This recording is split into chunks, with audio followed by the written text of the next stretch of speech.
Imamat pasal 5.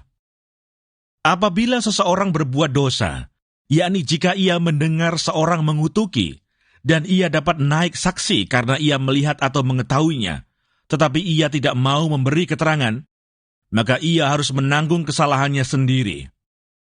Atau bila seseorang kena kepada sesuatu yang najis, baik bangkai binatang liar yang najis, atau bangkai hewan yang najis, atau bangkai binatang yang mengeriap yang najis, tanpa menyadari hal itu, maka ia menjadi najis dan bersalah. Atau apabila ia kena kepada kenajisan berasal dari manusia, dengan kenajisan apapun juga, ia menjadi najis tanpa menyadari hal itu, tetapi kemudian ia mengetahuinya, maka ia bersalah.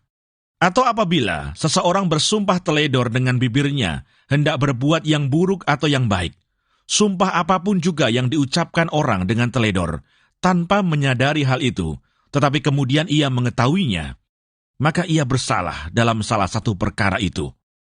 Jadi apabila ia bersalah dalam salah satu perkara itu, haruslah ia mengakui dosa yang telah diperbuatnya itu, dan haruslah ia mempersembahkan kepada Tuhan sebagai tebusan salah karena dosa itu, seekor betina dari domba atau kambing menjadi korban penghapus dosa.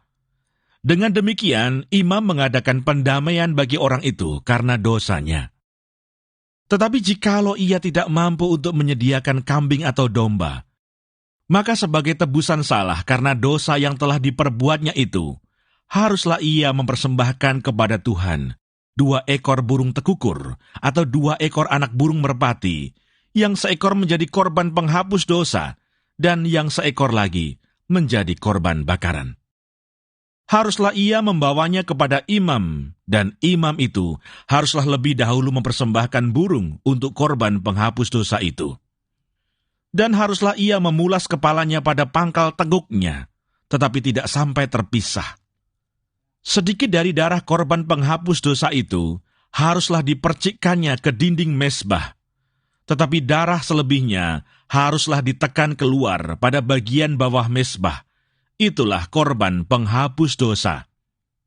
Yang kedua haruslah diolahnya menjadi korban bakaran sesuai dengan peraturan. Dengan demikian, imam mengadakan pendamaian bagi orang itu karena dosa yang telah diperbuatnya, sehingga ia menerima pengampunan. Tetapi jikalau ia tidak mampu menyediakan 2 ekor burung terkukur atau 2 ekor anak burung merpati, maka haruslah ia membawa sebagai persembahannya karena dosanya itu 1/10 eva tepung yang terbaik menjadi korban penghapus dosa. Tidak boleh ditaruhnya minyak dan dibubuhnya kemenyan di atasnya, karena itulah korban penghapus dosa.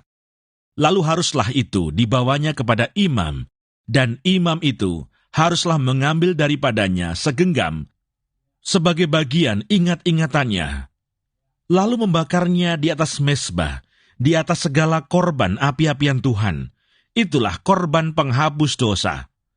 Dengan demikian, imam mengadakan pendamaian bagi orang itu, karena dosanya dalam salah satu perkara itu, sehingga ia menerima pengampunan. Selebihnya adalah bagian imam, sama seperti korban sajian. Korban penebus salah. Tuhan berfirman kepada Musa, apabila seseorang berubah setia dan tidak sengaja berbuat dosa dalam sesuatu hal kudus yang dipersembahkan kepada Tuhan, maka haruslah ia mempersembahkan kepada Tuhan sebagai tebusan salahnya seekor domba jantan yang tidak bercela dari kambing domba, dinilai menurut sikal perak, yakni menurut sikal kudus menjadi korban penebus salah. Hal kudus yang menyebabkan orang itu berdosa haruslah dibayar gantinya dengan menambah 1/5, lalu menyerahkannya kepada imam. Imam harus mengadakan pendamaian bagi orang itu dengan domba jantan korban penebus salah itu, sehingga ia menerima pengampunan. Jikalau seseorang berbuat dosa dengan melakukan salah satu hal yang dilarang Tuhan tanpa mengetahuinya, maka ia bersalah dan harus menanggung kesalahannya sendiri. Haruslah ia membawa kepada imam seekor domba jantan yang tidak bercela dari kambing domba, yang sudah dinilai sebagai korban penebus salah.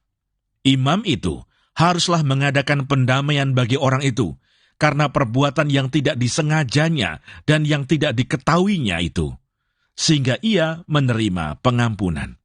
Itulah korban penebus salah. Orang itu sungguh bersalah terhadap Tuhan.